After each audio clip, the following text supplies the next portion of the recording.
Hello बच्चों, कैसे हो आप सब और कैसी चल रही है आप सभी की तैयारी। आई होप कि आप सभी बहुत अच्छे होंगे और अपने हिंदी की तैयारी भी बहुत ही शानदार तरीके से कर रहे होंगे। वैसे स्टूडेंट, आज का जो ये वीडियो है ना, ये क्लास 12 हिंदी का एक बहुत ही ज्यादा स्पेशल वीडियो है। आज के इस वीडियो में हम आपके लिए लेकर आए हैं क्लास 12 हिंदी 2026 वाले स्टूडेंट्स के लिए टॉप 6 यानी कि 6 ऐसे महत्वपूर्ण जीवन परिचय को, यानी कि जिसको हम साहित्यिक परिचय भी बोलते हैं। तो मैं आपको 6 ऐसे महत्वपूर्ण साहित्यिक परिचय आज मैं आपको बताऊंगा ना, जो आपका हिंदी में 10 नंबर बिल्कुल पक्का करवा देंगे मेरे भाई। आप सभी को पता है कि हिंदी एक स्कोरिंग सब्जेक्ट होता है और हिंदी में बहुत सारे ऐसे टॉपिक होते हैं जो 100% फिक्स होते हैं। तो हमारा जो जीवन परिचय है भैया ना, या साहित्यिक परिचय है, ये भी 100% फिक्स वाला टॉपिक है। यानी कि जो साहित्यिक परिचय आज मैं आपको बताने वाला हूं वही आएगा। आप लिखकर ले लीजिए, गारंटी है। कोई भी हिंदी का टीचर बता सकता है भैया कि आपके 12th हिंदी में कौन सा जीवन परिचय इस बार आने वाला है। 12th में हम इसको साहित्यिक परिचय कहते हैं। कैसे इसको लिखना है, टॉप 6 कौन कौन से साहित्यिक परिचय जिनको याद करने से आपका 10 नंबर कंप्लीट हो जाएगा, एक एक करके हम सबको पढ़ेंगे। और एक चीज और ध्यान रखिएगा, देखो हमारे बोर्ड एग्जाम में 5 नंबर लेखक का साहित्यिक परिचय आता है 5 नंबर का, और 5 नंबर का आता है कवियों का साहित्यिक परिचय। तो हम क्या करेंगे, हम दोनों के साहित्यिक परिचय को पढ़ेंगे। 3 लेखक का पढ़ेंगे और 3 कवियों का साहित्यिक परिचय पढ़ेंगे। तो चलिए शुरू करते हैं मेरे भाई। सबसे पहले हम लेखकों का साहित्यिक परिचय पढ़ेंगे, फिर कवियों का। तो लेट्स स्टार्ट। बस आप लोग वीडियो को कर देना लाइक, चैनल पर नए हो तो चैनल को कर लेना सब्सक्राइब। चलिए शुरू करते हैं। सबसे पहले हम लेखकों का साहित्यिक परिचय देखते हैं। तो जो हमारे फर्स्ट लेखक हैं, देखिए यहां पे, तो हमारे फर्स्ट लेखक हैं स्टूडेंट वासुदेव शरण अग्रवाल जी। अगर हम साहित्यिक परिचय की बात करें तो हिंदी गद्य में जो हमारे टॉप 3 जो लेखक हैं उनमें वासुदेव शरण अग्रवाल जी सबसे टॉप पर हैं। इनका जो साहित्यिक परिचय है ना, वो अक्सर पूछा जाता है। तो चलिए लिखते हैं, इसको समझते हैं। हम 6 एक एक करके जो 6 हमारे साहित्यिक परिचय हैं सबको पढ़ेंगे। टाइम भले ही लगे लेकिन 10 नंबर आज हम कंप्लीट करवा के रहेंगे। जब तक है हम नो टेंशन।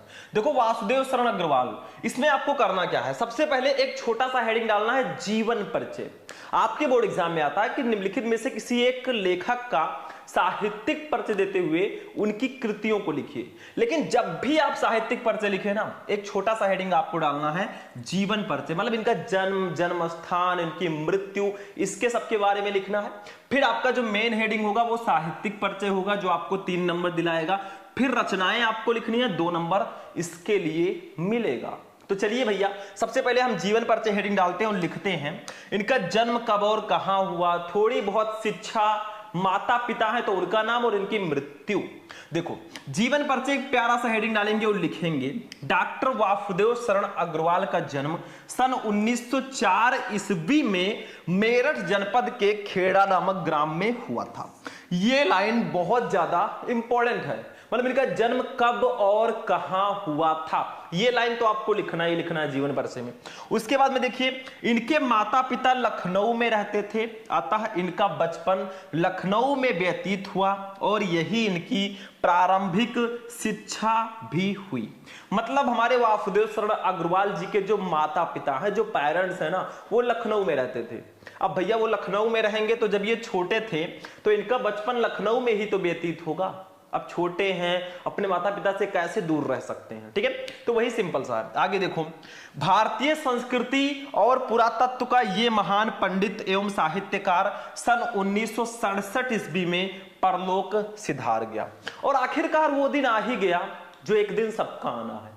मतलब देखो, इनकी भारतीय संस्कृति का और पुरातत्व का जो ये महान पंडित है ना एवं साहित्यकार, सन 1967 ईस्वी में परलोक सिधार गया। लगभग 63 के एज में इनकी मृत्यु हो गई।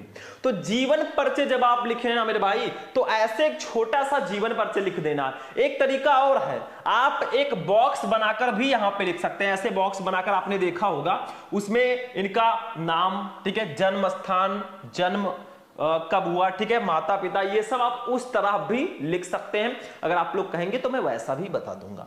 दूसरा जो हमारा हेडिंग होगा, मेन हेडिंग, वो होगा साहित्यिक परिचय। देखो जीवन परिचय और साहित्यिक परिचय में डिफरेंस क्या होता है ये भी मैं बता दूं।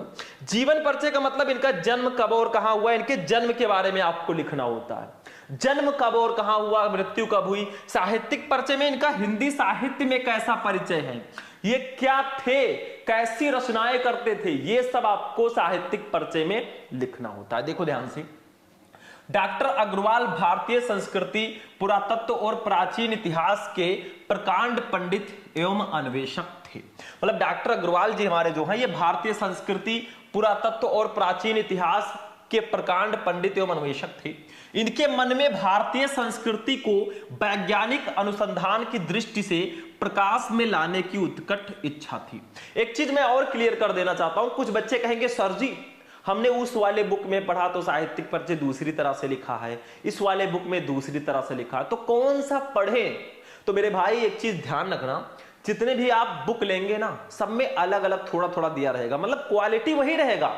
अब भैया जो ये है वो थोड़ी ना कोई बदल सकता, लेकिन तरीका अलग रहेगा। तो आप किसी भी बुक से पढ़ सकते हैं, मैं ये नहीं कहूंगा कि आप यही वाला याद कर लें, ये याद कर लेते हैं तो बहुत अच्छा है, ये नहीं याद कर पाते हैं तो आप किसी और बुक से अगर याद कर रहे हैं इजी भाषा में तो भी आप कर सकते हैं, कोई दिक्कत नहीं है, ठीक है। मतलब अलग अलग बुक्स में अलग अलग तरीके से दिया रहता है, ये मैं कहना चाहता हूं।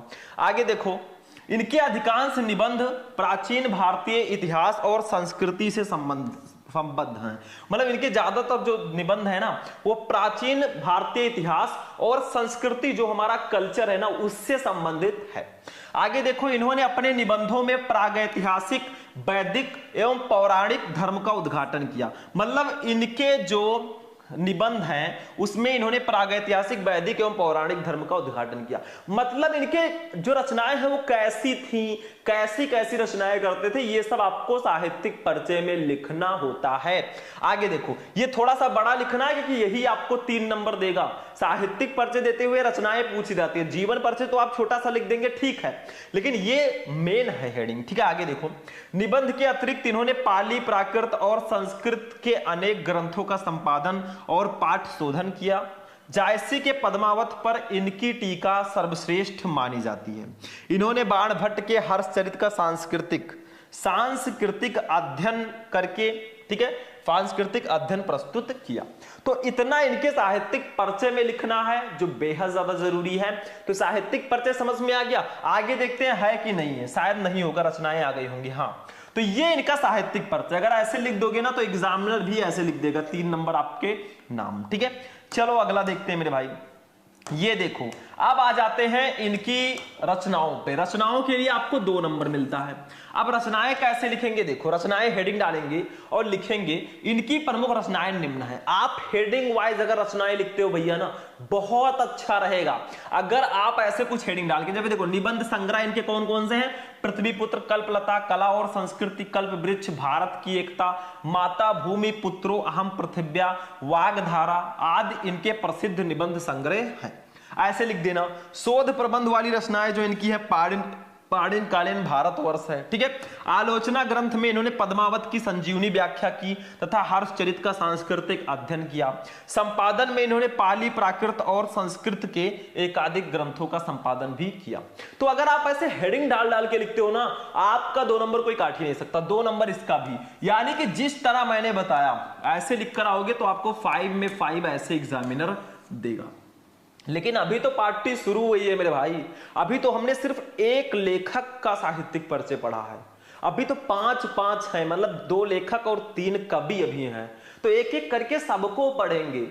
ये 10 नंबर कंप्लीट करने वाली क्लास है। ऐसा बिल्कुल नहीं है कि आपने एक देख लिया बस चले जाओ, बिल्कुल ऐसा मत करना। मैं स्क्रीनशॉट लेने का मौका भी आपको दे रहा हूं, चलो ले लो, तब हम दूसरा वाला देखते हैं। पहले आप लोगों को स्टार्टिंग से मैं दे रहा हूं, ठीक है। ये देखो, यहां से आप लोग स्क्रीनशॉट ले लो, पहले इसका स्क्रीनशॉट लो फटाक से, ठीक है, तुरंत जस्ट, फिर इसका स्क्रीनशॉट ले लो तुरंत, फिर इसका स्क्रीनशॉट ले लो, हो गया। चलो आगे बढ़ते हैं मेरे भाई। अब हम देखते हैं अपने दूसरे जो लेखक हैं, ये बहुत इंपॉर्टेंट लेखक हैं हमारे आचार्य महावीर प्रसाद द्विवेदी जी। 5 नंबर ये आपका कंप्लीट कराएंगे। बात किया जाए तो ये मोस्ट इंपॉर्टेंट है, प्रीवियस ईयर पेपर उठाकर देख लो। ये जो लेखक हैं हमेशा बोर्ड एग्जाम में पूछे जाते हैं। मतलब वासुदेव शरण अग्रवाल, आचार्य हजारी प्रसाद द्विवेदी, इनको बिल्कुल भी मिस मत करना। देखो जीवन परिचय यहां पे भी पहला हेडिंग रहेगा, सेम वही प्रोसेस। पहले आप एक छोटा सा जीवन परिचय लिखोगे, फिर साहित्यिक परिचय लिखोगे, फिर रचनाओं को लिखोगे। तो जीवन परिचय देखो, हिंदी के श्रेष्ठ निबंधकार आचार्य हजारी प्रसाद द्विवेदी का जन्म सन 1907 ईस्वी में 1907 ईस्वी में बलिया जिले के दूबे का छपरा नामक ग्राम में हुआ था। मतलब 1907 ईस्वी में बलिया जिले के दूबे का छपरा नामक ग्राम में हुआ था। लाइन बहुत खास है, ध्यान से समझना। आगे देखो, इनके पिता श्री अनमोल द्विवेदी ज्योतिष और संस्कृत के प्रकांड विद्वान थे। हजारी प्रसाद द्विवेदी का 19 मई 1979 ईस्वी को रुग्णता के कारण स्वर्गवास हो गया। और आखिर वो दिन आ ही गया कि 1979 ईस्वी को इनका स्वर्गवास हो गया। देखो यहाँ पे जो द्विवेदी लिखा है भैया, इसको ऐसे भी लिख सकते हैं आप लोग, कंफ्यूज मत होना। वो थोड़ा सा टेक्स्ट इधर उधर हो गया, ऐसे भी लिख सकते हो, ठीक है, समझ में आ रहा है। तो ये आपका हो गया। चलो जीवन परिचय हो गया। साहित्यिक परिचय देखो भैया, साहित्यिक परिचय की अगर बात की जाए तो ये बहुत महान हमारे लेखक हैं।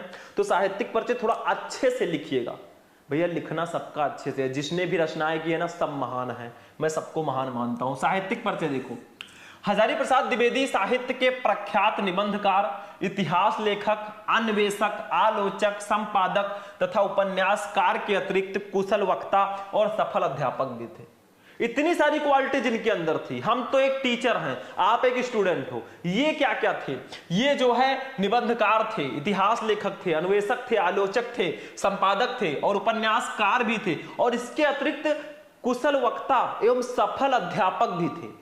इतनी सारी क्वालिटी जिसके अंदर होगी भैया, वो लेखन के क्षेत्र में कितना आगे होगा आप खुद ही समझ सकते हो। आगे देखो, वे मौलिक चिंतक, भारतीय संस्कृति और इतिहास के मर्मज्ञ, बंगला तथा संस्कृत के प्रकांड विद्वान थे।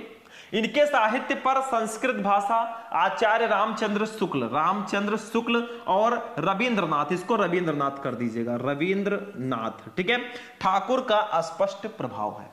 इन्होंने विश्व भारती और अभिनव भारतीय ग्रंथमाला का संपादन किया और इन्होंने नित्य प्रत्य के जीवन की गतिविधियों और अनुभूतियों की मार्मिकता के साथ चित्रण किया है।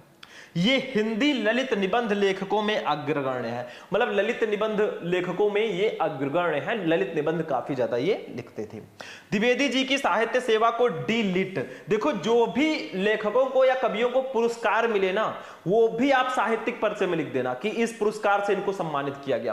तो द्विवेदी जी की साहित्य सेवा को डी लिट, पद्म भूषण और मंगला प्रसाद पारितोषिक पुरस्कार से सम्मानित किया गया है। भैया काफी ज्यादा फेमस पुरस्कार इनको मिले हैं, तो ये महानता यही दर्शाती है। तो ये भी हो गया। अभी मैं स्क्रीनशॉट लेने का मौका दूंगा, आप लोग ले लीजिएगा। रचनाएं देख लो, रचनाएं और भी हैं कि इतनी ही हैं?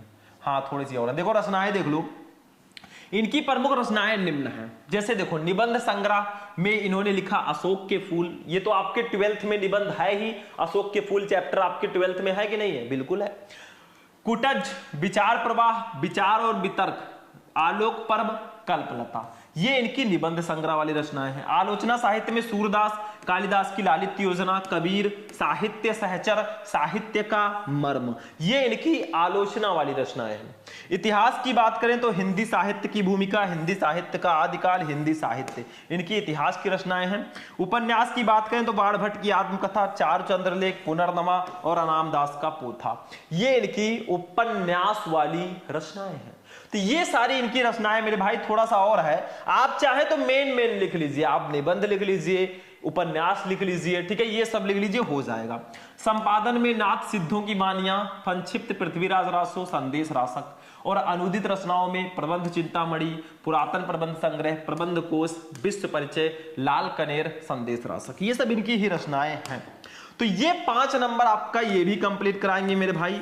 जो चांसेस है ज्यादा आने के, वो साहित्यिक परिचय मैं आपको बता दे रहा हूं। सबसे ज्यादा छोड़ो 99% चांस है अगर आप अच्छे से पढ़ लेते हो, ठीक है। तो देख लिया आपने, चलो इसका भी स्क्रीनशॉट लो फटाफट। स्क्रीनशॉट लेने का मैं मौका दे रहा हूं, पहले इसका स्क्रीनशॉट लो, आप लोग स्क्रीनशॉट लो इसका।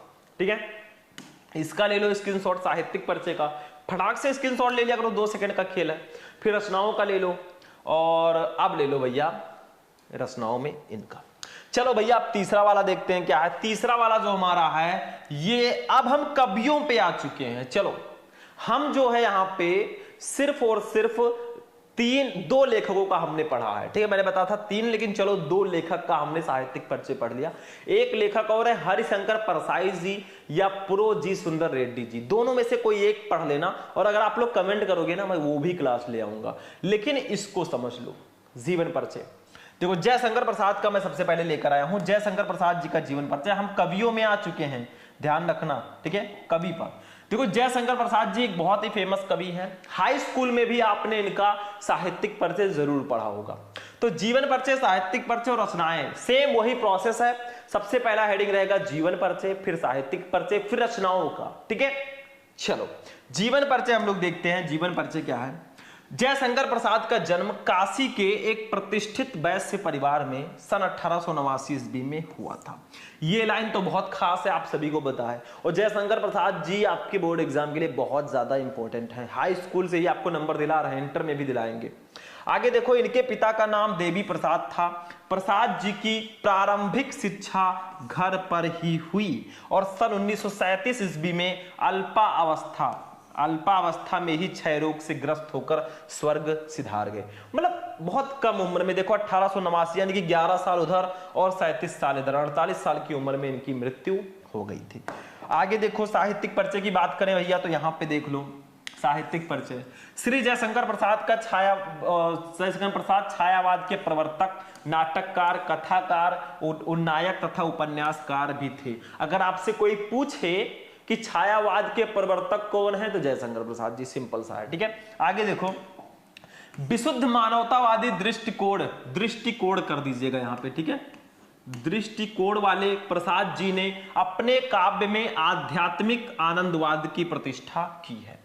प्रेम और सौंदर्य इनके काव्य के प्रमुख विषय रहे। मतलब जयशंकर प्रसाद जी के काव्य के जो प्रमुख विषय है ना, वो प्रेम और सौंदर्य है, किंतु मानवीय संवेदना उनकी कविता का प्राण है। प्रसाद जी ने नाटक, उपन्यास, कहानी, निबंध आदि सभी साहित्यिक विधाओं पर अपनी लेखनी चलाई और अपने कृतित्व से इन्हें अलंकृत किया। इतना साहित्यिक परिचय लिख दो भैया, थोड़ा बहुत अगर आप और भी बढ़ा के लिख सकते हो ना बुक से देखकर तो और अच्छी बात है, ठीक है। रचनाएं देख लो, बहुत फेमस इनकी रचनाएं हैं। जयशंकर प्रसाद जी की रचनाएं निम्न है, जैसे काव्य ग्रंथ में कामायनी, आंसू, लहर, झरना, बहुत फेमस रचना है। कामायनी, आंसू, लहर, झरना, ये सारी रचनाएं बहुत फेमस हैं, आपको शायद पता होगा, ठीक है। चलो ये क्वेश्चन आपके ऑब्जेक्टिव में भी आते हैं, इनमें से कामायनी के कवि कौन है तो आप बता दीजिए शंकर प्रसाद जी। कहानी में देखो, कहानी में आकाश दीप, इंद्रजाल, प्रतिध्वन, आंधी है। उपन्यास इन्होंने लिखा कंकाल, तितली, इरावती। इरावती जो है ये अपूर्ण है, मतलब ये पूरी नहीं हुई थी, इनकम्प्लीट रचना इनकी है। और निबंध में काव्य और कला तथा अन्य निबंध, चंपू में प्रेम राज्य इन्होंने रचनाएं की हैं। चलो ये तीसरा हमारा जीवन परिचय हो गया। चलो आगे देखते हैं चौथा। समझ में आ रहा है? एक एक को ध्यान से समझ लेना, अभी तो पार्ट 3 शुरू हुई है मेरे भाई, ध्यान से समझना। और जितनी भी मैं बता रहा हूं ना, अगर इनको पढ़ लोगे भाई 10 नंबर आपका बिल्कुल कंप्लीट रहेगा। चलिए नेक्स्ट वाला देखते हैं।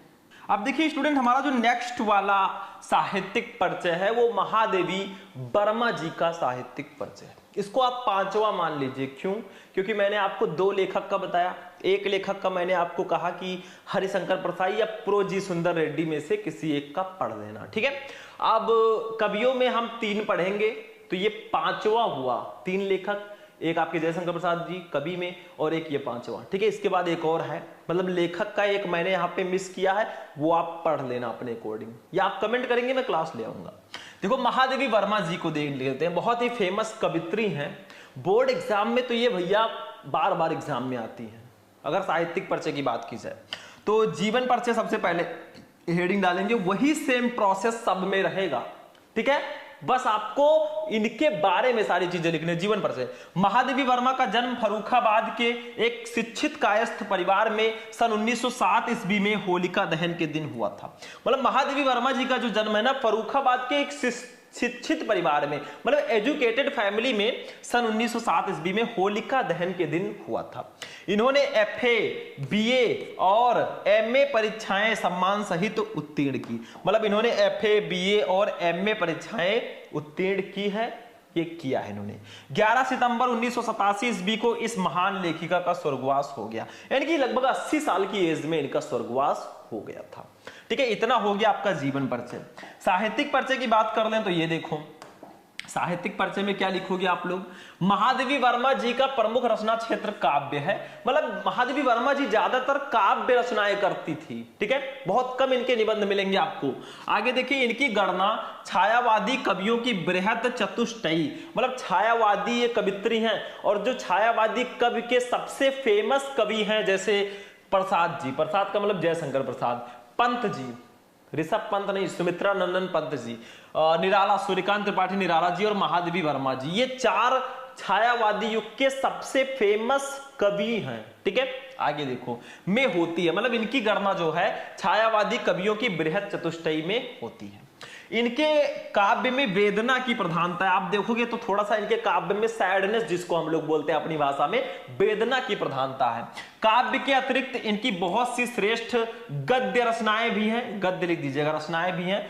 चांद नामक पत्रिका का संपादन करके इन्होंने नारी को अपनी स्वतंत्रता और अधिकारों के प्रति सजग किया है, मतलब चांद पत्रिका का संपादन किसने किया, अगर ऑब्जेक्टिव क्वेश्चन में आता है तो आप बोल दीजिए बिना डाउट के, महादेवी वर्मा जी ने। भारत के राष्ट्रपति से इन्होंने पद्म भूषण की उपाधि प्राप्त की, मतलब हमारे जो इंडिया के राष्ट्रपति है ना, उन्होंने इनको पद्म भूषण की उपाधि दी है। ठीक है, आगे देखो, हिंदी साहित्य सम्मेलन की ओर से इन्हें शक्सरिया पुरस्कार मिला तथा मंगला प्रसाद पारितोषिक से सम्मानित किया गया। मई 1983 ईस्वी में भारत भारती तथा नवंबर 1983 ईस्वी में यामा पर ज्ञानपीठ पुरस्कार से इन्हें सम्मानित किया गया, मतलब जितने पुरस्कार हैं सब हमारी महादेवी वर्मा जी के पास हैं। सोचो इनको क्या क्या मिला, भारत के राष्ट्रपति जी ने पद्म भूषण दिया, फिर उसके बाद में हिंदी साहित्य सम्मेलन की तरफ से इन्हें शक्सरिया पुरस्कार और मंगला प्रसाद पारितोषिक मिला। 1983 ईस्वी में भारत भारती पुरस्कार मिला और 1983 ईस्वी में ही इनको ज्ञानपीठ पुरस्कार भी मिला। 4-5 पुरस्कार इन्हीं के नाम है। ठीक है, आगे देखो, रचनाएं देख लो, इनकी रचनाएं बहुत फेमस कवित्री हैं। महादेवी जी की, वर्मा जी की रचनाएं निम्न है, जैसे काव्य में आप देखोगे तो निहार, रश्मि, नीरजा, सांध्य गीत, दीप शिखा, यामा, ये इनकी रचनाएं हैं काव्य वाली। यामा जो है बहुत फेमस रचना है, आप सभी को पता होगा। ठीक है, सारी की सारी फेमस है। निबंध संग्रह में इन्होंने थोड़ा बहुत लिखा है, निबंध संग्रह ये पूरा हेडिंग है। ठीक है, देखो, अतीत निबंध संग्रह, यहां से भैया ये थोड़ा सा यहाँ पे मिसप्रिंट है, आप लोग एडजस्ट कर लेना, निबंध संग्रह हेडिंग रहेगा, उसमें इन्होंने लिखा है अतीत के चलचित्र, स्मृति की रेखाएं और श्रृंखला की कड़ियां आदि इनके निबंध संग्रह हैं। आलोचनात्मक ग्रंथ में अगर देखा जाए तो हिंदी का विवेचनात्मक गद्य, ये इनकी गद्य मतलब आलोचनात्मक ग्रंथ है। तो इनकी रचनाओं में अगर देखा जाए तो काव्य वाली रचनाएं सबसे ज्यादा फेमस है, निहार, रश्मि, नीरजा, सांध्य गीत, दीप शिखा, यामा। निबंध संग्रह में इनके अतीत के चलचित्र, स्मृति की रेखाएं और श्रृंखला की कड़ियां, क्योंकि ये निबंध की रचनाएं बहुत कम करती थी। ठीक है, बस हो गया, इनकी रचनाएं भी समझ गए। तो ये भी बहुत फेमस कवित्री हैं, इनको भी नोट कर लीजिए, मैं साइड में हो जाता हूं, एक एक का स्क्रीनशॉट आप ले लीजिए। पहले इसका स्क्रीनशॉट लीजिए, ठीक है, अब इसका स्क्रीनशॉट ले लीजिए फटाक से, अब इसका स्क्रीनशॉट ले लीजिए। ठीक है, हो गया हमारा 5वां वाला भी साहित्यिक परिचय कंप्लीट हो गया। एक और लास्ट हमारा रहेगा, रामधारी सिंह दिनकर जी हमारे समक्ष आ चुके हैं। मोस्ट इंपॉर्टेंट जीवन परिचय है ये। एक चीज याद रखना, मैंने आपको जयशंकर प्रसाद, महादेवी वर्मा और रामधारी सिंह दिनकर जी का बताया। आप लोग चाहे तो यहाँ पे मैथिली शरण गुप्त जी को भी इंक्लूड कर सकते हैं, बहुत स्पेशल कवि हैं वो भी। तो आप मैथिली शरण गुप्त, रामधारी सिंह दिनकर और महादेवी वर्मा, इन तीनों को भी पढ़ सकते हैं, बहुत स्पेशल है। मतलब मैथिली शरण गुप्त जी को भी इंक्लूड कर लीजिएगा। तो रामधारी सिंह दिनकर जी का जीवन परिचय देखिए। श्री रामधारी सिंह दिनकर का जन्म 30 सितंबर 1908 ईस्वी को जिला मुंगेर, बिहार के सिमरिया नामक ग्राम में हुआ था। मतलब हमारे जो श्री रामधारी सिंह दिनकर जी हैं ये बिहार से थे और बिहार का एक जिला है मुंगेर, वहीं पे इनका सिमरिया नामक ग्राम में इनका जन्म हुआ था। इनके पिता का नाम श्री रवि सिंह और माता का नाम श्रीमती मनरूप देवी था। मतलब इनके पिता का नाम श्री रवि सिंह और माता का नाम श्रीमती मनरूप देवी था। इनकी प्रारंभिक शिक्षा गांव की ही पाठशाला में हुई, यानी कि जो इनकी शुरुआती शिक्षा है ना वो गांव की ही पाठशाला में हुई। और इनका स्वर्गवास 24 अप्रैल 1974 ईस्वी को मद्रास चेन्नई में हो गया। ठीक है, इनके ये भी लगभग 66 की एज में इनकी मृत्यु हो गई। चलो साहित्यिक परिचय देख लो मेरे भाई। साहित्यिक परिचय क्या है इनकी, देखो दिनकर जी की सबसे प्रमुख विशेषता उनकी परिवर्तनकारी सोच रही है। मतलब उनकी जो परिवर्तनकारी थॉट है ना, सोच है, वो इनकी सबसे बड़ी विशेषता है। आगे देखो, उनकी कविता का उद्भव छायावाद युग में हुआ और वो प्रगतिवाद, प्रयोगवाद और नई कविता आदि युगों से होकर गुजरी। इस दीर्घ काल में जो आरंभ से अंत तक उनके साथ रही, उनके काव्य में रही, वो है उनका राष्ट्रीय स्वर। मतलब उनके काव्य में जो आरंभ से अंत तक रही ना, उनकी राष्ट्रीय स्वर है वो। आगे देखो, दिनकर जी राष्ट्रीय भावनाओं के ओजस्वी गायक रहे हैं और इन्होंने देशानुराग की भावना से ओतप्रोत, पीड़ितों के प्रति सहानुभूति की भावना से परिपूर्ण तथा क्रांति की भावना जगाने वाली रचनाएं इन्होंने लिखी हैं। ये इनका साहित्यिक परिचय। मैं एक बार फिर से कंप्लीट करना चाहूंगा। आप चाहो तो थोड़ा बहुत अपने बुक से देखकर 2-4 लाइन अपनी तरफ से एक्स्ट्रा लिख सकते हो, बेटर रहेगा, बट इतना भी काफी है। ठीक है, रचनाएं देख लो। दिनकर जी की रचनाएं निम्न है, जैसे काव्य रचना में इन्होंने रेणुका, हुंकार, कुरुक्षेत्र, उर्वशी, ये सब बहुत फेमस रचना है। डायरेक्टली पूछा जाता है उर्वशी किसकी रचना है, तो आप बता दीजिए रामधारी सिंह दिनकर जी की है। ठीक है, चलो कविता संग्रह में देख लो, रसवंती, द्वंद्व गीत, सामधेनी